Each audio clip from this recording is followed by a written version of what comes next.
We have these once a month, generally on a Wednesday, and they frequently start around noon or 12:30, and they run about 20 or 30 minutes with great tips for you to take away and put into action right away.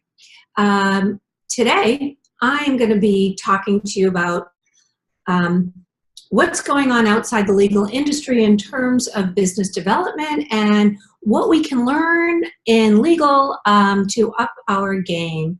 I am taking the place today of Maggie Watkins, who is unable to be with us, but I promise you I know a lot of what she was going to say. She and I have presented together frequently, and so I am excited about this and hope you are too.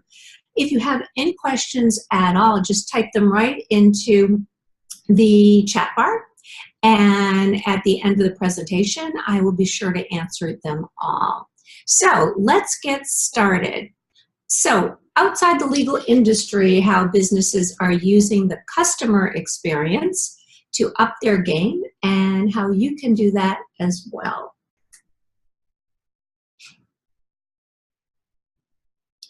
So what we talk about is having entered the age of the customer, and the big takeaway from this slide is that we are doing business very differently today than we have in the past for a couple of reasons. Right now, especially in the legal industry, there is a much tighter market than there ever has been, and on top of that, our clients and the people who would refer us clients have a lot more power in how they make the decision of who to hire and when they make it and what they want to know ahead of time. And so we have to adjust the way we think about doing business to really meet the customers where they are. So before we jump into what a customer experience focus is all about, let's talk about why it's really beneficial. It's really beneficial because it leads to effective client acquisition and retention. It can take a prospective client and turn that person into an actual client. But when it's done right, it can also take an anxious client and turn that person into a cooperative client. And any of us who have been in practice for a while, we've really dealt with clients who get very anxious and worried about what's going on and whether we're going to be able to help them solve their problems that are pretty important to them. So for us to be able to take that relationship and make the person feel more comfortable and able to cooperate with us is extremely helpful to us as well. And finally, we can take a difficult client with a customer focus and turn that person into a brand advocate. And what I mean by a brand advocate is somebody who will go out there and be your best referral source. Somebody who can explain why working with you was such a great experience. And we know that a happy customer, a happy client becomes the best possible referral source out there. So let's jump in and talk about what this customer experience is all about. And when we talk about it as if it's a journey, because from the perspective of the customer or client, it is. It really is. And it starts, if you look at the slide in the left bottom corner, it's a person who wants something. They don't need something, and they certainly don't think what they need is a lawyer. They're not really thinking about that. They're thinking that they have a problem and they would like a solution, or they have a goal. They want something to happen and they maybe need some help in figuring out how to get that done. So when they enter into this journey, it's before they know they need a lawyer and before they know who you are. So something has to happen to change things. And so during these 4 stages, we call it, of the customer journey, from our perspective as the lawyer, as the person who's selling our services, there are 3 levels of interaction with this person who's first a stranger and eventually might become a client or referral source. And that first stage is when the interaction is pretty impersonal, right? Because they don't know that they need a lawyer and they don't know who you are. So how do you reach somebody who's really a virtual stranger? Once we do that, their interaction becomes much more concentrated. You've got the one-on-one working relationship. And eventually that relationship closes out, and then there's the point after the relationship has closed where the interaction is quite diffuse. And the reason we break it down this way is because from the client's perspective or a referral source's perspective, they have different wants, different expectations. And from our perspective, our ability to reach them and connect with them and build a relationship is a little bit different along the journey. So why is this so different? Well, it's really, really different because it isn't the traditional marketing that often starts with this kind of journey into what our personal brand is, who we are, what we do, how we do it. So traditionally, we think about us. It's very kind of self-focused, seller-focused. But with the customer experience, we have to start with the marketplace focus. We have to do some solid market research to find out what's really going on with these strangers that might one day become our clients. So it's really entirely focused on the prospective client or referral source and their perspective.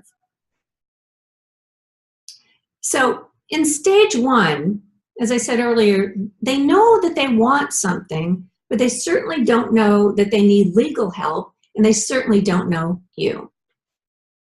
So the big thing to keep in mind here is if the marketing and business development is really, really difficult, as if you're trying to force a square peg into a round hole, something's not right. You don't want to find yourself trying to sell something that's really not a great fit for the demands of the marketplace. It takes much too much energy and time, and you may not reach a level of success that you need to be successful and pay your bills. So you don't want to find yourself there. What you want to do is you want to find out who are the consumers of legal services out there and what are they interested in buying. So you have to get comfortable with reading sources outside of the legal industry and about the legal industry. So it can't simply be keeping up your legal expertise. That's necessary, but it certainly is not sufficient for tapping into the marketplace and taking advantage of it. Because we know in this day and age, there are many lawyers out there, and the demand is shrinking in many areas. And so you want to put yourself in an area where there's a significant enough client base to tap into. So we have to start with a research plan to avoid being there, that square peg trying to fit into a round hole. And to do that, we're trying to figure out how to sell the right things to the right people. So we have to ask some questions. And we kind of have to put ourselves back into like a college research course where we're really putting in the time and effort to collect some real data, not what we think, not anecdotally what people are telling us, but the hard, cold facts.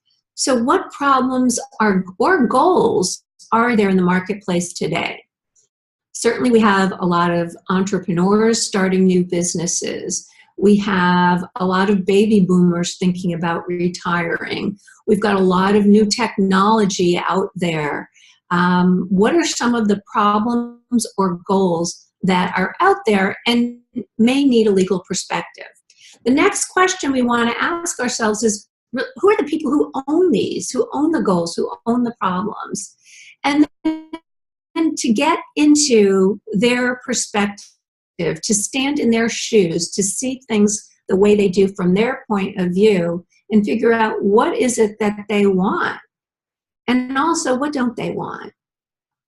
What do they buy that maybe is similar or related to selling a legal perspective or product, like maybe financial services? If you find yourself trying to sell something that is competing with what LegalZoom has on the market, a product, you want to be careful, because it's hard to compete with that. If you're both aimed at the same target market, you can get very frustrated very easily if you're trying to sell to people who aren't going to spend their money that way. They may want a will, but they're not thinking about the benefits that a lawyer can bring. And you don't want to waste your time and effort trying to convince through argument, great legal arguments out there, why legal expertise makes a difference, a positive difference. But that's a really hard sell, and it's not really worth your time and effort. It's easier to go find a market where what you bring to the table would be appreciated, or perhaps even change what it is that you're selling. The next question you want to know is, what is their motivation to buy that legal perspective or product? And ultimately, why is it that they would choose to buy from you? So we know from some recent Clio research on legal trends that strangers will become prospects based on referrals most of the time. They will also use online searches and professional directories or listings and advertising. Of course, you have to know what it is that you're selling. Advertising is particularly important if you're doing plaintiff's personal injury.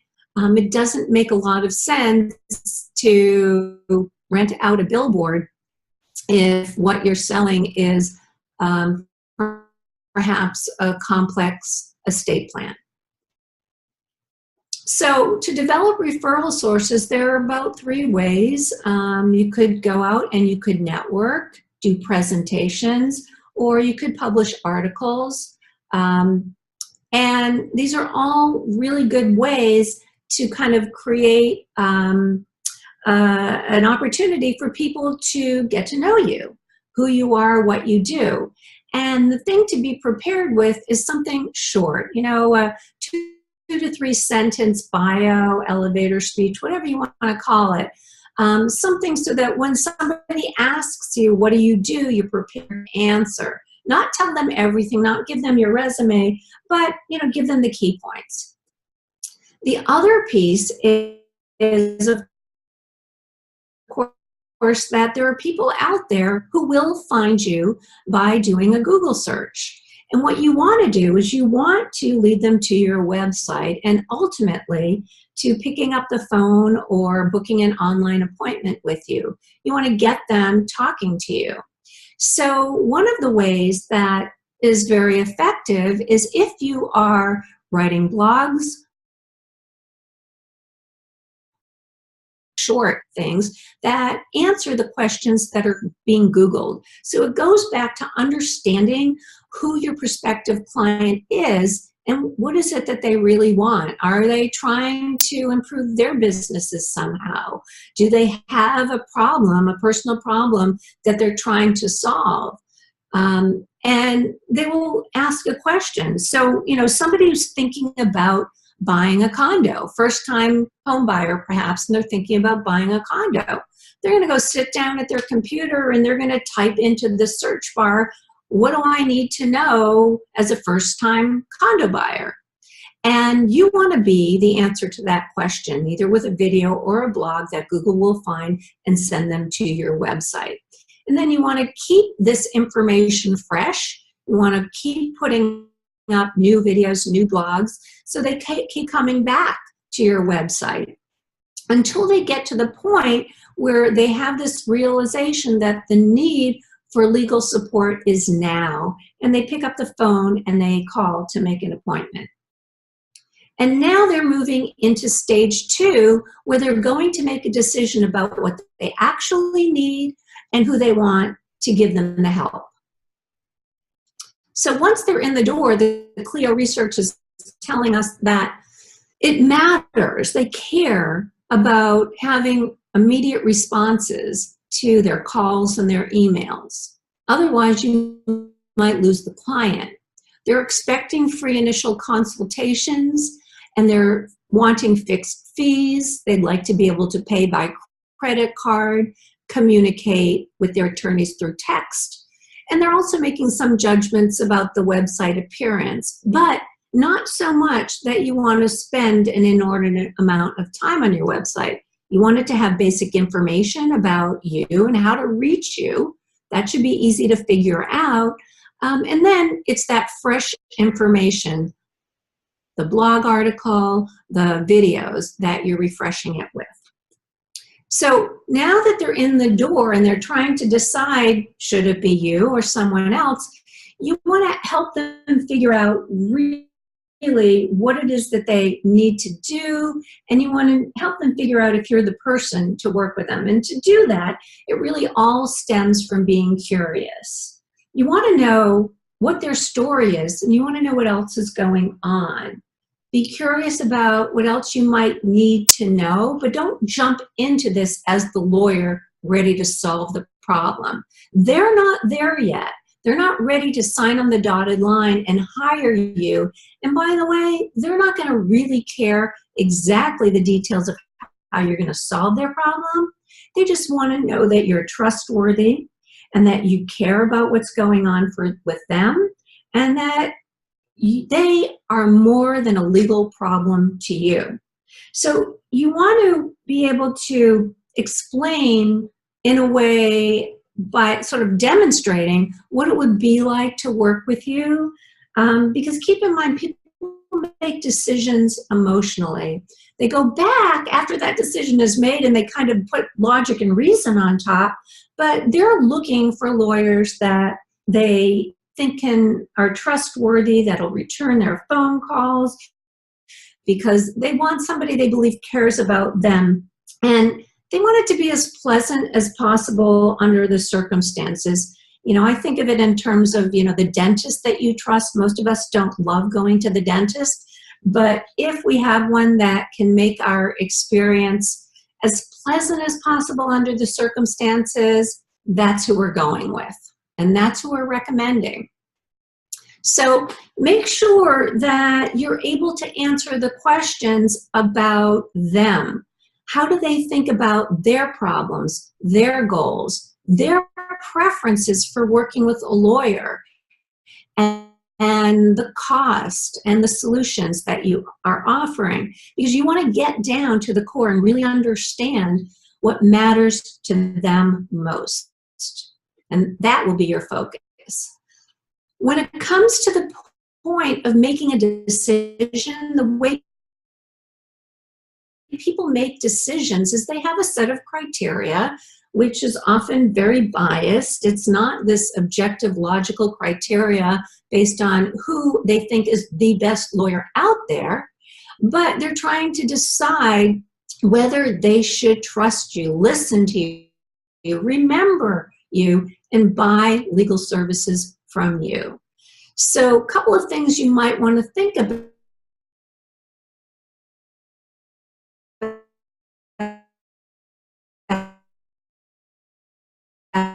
is what motivates people in general to make decisions. Just achievement, sometimes it's a sense of belonging, sometimes it's a sense of achieving power.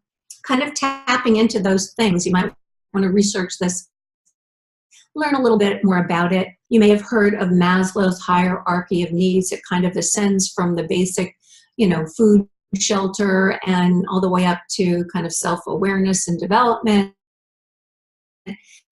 But pick on the subtle clues that this prospective client is giving you and adjust what you're saying, how you're saying it, to really kind of tap into how they're going to make a decision whether or not they want to work with you.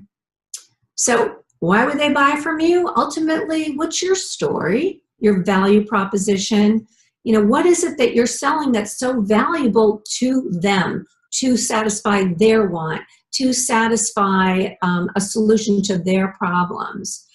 And how does that differentiate you from everybody else out there? So you want to be able to demonstrate this fit between you and them. And it might be sounding an awful lot like sort of this niche, you know, as if every person is his or her own niche, and it's kind of that way. So what you're saying to one person may not be what you're saying to another. You really need to kind of up your emotional intelligence, be able to read people's emotions, and then respond effectively. So once you're in a working relationship with somebody, you want to keep a few things in mind. So it's not just about doing great legal work. Again, that's necessary, it's not sufficient. It's about keeping them informed, meeting their expectations along the way. So start with a solid engagement letter that explains what you're going to do. And then you want to follow through as if that is your word. You want to demonstrate that you are hearing what they're saying and that you want to hear what they are thinking. So as you continue on with your work and you get to the point where you're billing, think of the invoice as another means of communication. Tell them what you've done, ask them for feedback. You always want to make sure that you're working with somebody who's happy, who is getting what they wanted, what they expected. All right, moving into this stage 3 when you're closing the working relationship for now. This is the time where you might turn this client into a brand advocate who goes out and is the best referral source ever. So what do you want to do? You want to tell them what it is that you did that they had asked for. And always ask for feedback. Make sure to keep that door open. Little phrases like, I'll be in touch, or I'm here if you need anything in the future. Don't hesitate to call. That helps. You want to make sure they know that you would welcome and take really great care of anyone they sent your way, just like you did for them. And then after the fact, after the matter's closed, you want to make sure that you're staying in touch. You don't want to think of this relationship as ended because nobody knows what's going to happen in the future, but you might have a great referral source or they may need you again. But you want to stay in touch in a way that, again, meets their needs, their wants, their preferences. So it's periodically, but it can vary from person to person. You want to send them maybe recent updates in the law that might be of value to them. Say if they're in a particular business or industry, they'd want to know certain things. Perhaps notice of events or articles of presentations. Again, that would be of interest to them. So instead of thinking about just promoting yourself over and over, it's always flipped. It's always about them. And make sure you know their preference for how frequently they want to hear from you and how. Do they want just a holiday card once a year, or would they like updates every quarter or so? Whatever it might be, you want to know what it is, and you can't find out unless you ask. So in this age of the customer where everything is flipped and the perspective is on them, the question you have to ask yourself is, what are you going to do first to hit the targets you have for next year? So that is what I have. If there are questions, please type them in now. I am happy to answer them. And I'm going to see if I can see any questions here to answer. And if Rachel has any that she sees, she can probably send them my way as well. How do you address text versus malpractice issues? Ray, can you maybe give me a little more detail on that? I'm not quite sure what this means. What do you mean, address text? So I can't quite answer that question. So if you want to give me some more details, happy to help out. You can also always reach out to me by phone or by email, and I am happy to help out that way as well. And if there aren't any other questions, I'm delighted to have you here this afternoon. As I said, these are really designed to be short, to the point, and give you some takeaways to use right now. And let me just take a look at a question here. Oh, the client wants text messages, but you can't explain the law. And that, yes, absolutely, it's absolutely not good. So when the client is asking for text messages, it's, you know, it's sort of like when anybody is. They're not looking for a long explanation. They're looking for information, you know, about basic, you know, kind of things. Yes, I received your newsletter, your question or your phone call, and I'm going to get back to you now. You know, you're giving them a date and time. It's usually about kind of when do they want to hear from you. You don't ever want to give legal information out in a way that's not carefully thought out and within the attorney-client relationship. You don't want to give it all away. You know, some clients that we see here are thinking that what they have to do when they get that first call is tell them everything. Now, first of all, that's not what the good clients are looking for. They're really evaluating the relationship. They're more or less looking for just sort of basic, you know, information at this point. And in a text message or at a cocktail party, you don't want to start talking about the law. That is never what a text message is for. So you kind of have to keep in mind the actual purpose for the particular technology tool. So there's a question. I work for LOMAP. I am a consultant here. And the way LOMAP works, it's really pretty terrific. We are here for you. We are here for all lawyers, law students, judges, legal industry professionals to help you with anything relating to functioning professionally. It's pretty darn broad. And we are a free service. We are completely confidential. You can call us up, make an appointment. You can go online and make an appointment, and you can talk to us by phone. You can come in and meet with us face-to-face, and we will help you out. I hope that helps. Any other questions? There are no questions on my end, Susan. Thank you so much. Great, Rachel. We've got another one? Yes, one from Matt. Let's see. How do you suggest finding out the contact preferences for clients and so forth? I can see segmenting my email newsletter and sending differently and choosing who to send paper. Yes, absolutely, Matt. So asking. So a lot of this is really the kind of basic research. So I would suggest asking this question a couple of times. I would ask it on my intake form. And I would also ask it at the end when you're closing out the matter, and find out what it is they're looking for. So some people will love to get a newsletter as frequently as it comes out. Some people won't. Some people will, you know, want to get a holiday card just to keep you top of mind. And other people, you know, they'll want to hear from you once a month with something. They're just so eager. It really so much depends on the client. And I think much better than kind of guessing and trying to base this on, you know, anecdotal evidence, or even, you know, the average, you know, what do most people want? I think it's much better. And I think in terms of building a relationship, it is way better to just ask them, how to ask them, emails to each person. So I wouldn't change what you're doing now.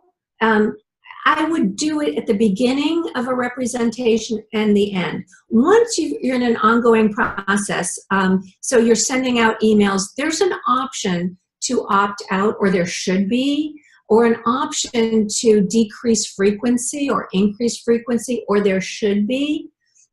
That's where that information should come from. If there's already this ongoing relationship where you're sending out newsletters and emails on a regular basis. Otherwise, I definitely, you know, I would do it at the beginning of the relationship. at the beginning of the matter, at the end of the matter, at the beginning of the relationship and the end of a matter. I definitely would not do a survey monkey. Nobody likes surveys anymore. So by nobody, I mean most people. So I wouldn't do that. If there are no other questions, and I don't see any more at the moment, I thank you all for tuning in. And I hope that you will take a look and see what we have coming up next month and join us then. Off the top of my head, I apologize, I can't remember what's coming up next month, but Rachel is communication. Oh, say that again, please. Client communication tips. Oh, client communication tips. Okay, that's really great. I hope you'll tune in for client communication tips. Do you remember who's giving that? I can find out very quickly. Let's see, Carol Greenwald. Oh, Carol is fantastic on this. This is her area of expertise. She's written extensively on this, so she's going to be able to give you some good advice on client communication. And it seems like a great place to pick up after this one, so we'll have registration posted for that pretty soon. Oh, fantastic. Thank you so much, Rachel. Thank you. And thank you, everybody, for tuning in today. And I hope to see you in the future. Bye-bye for now. Bye, everyone.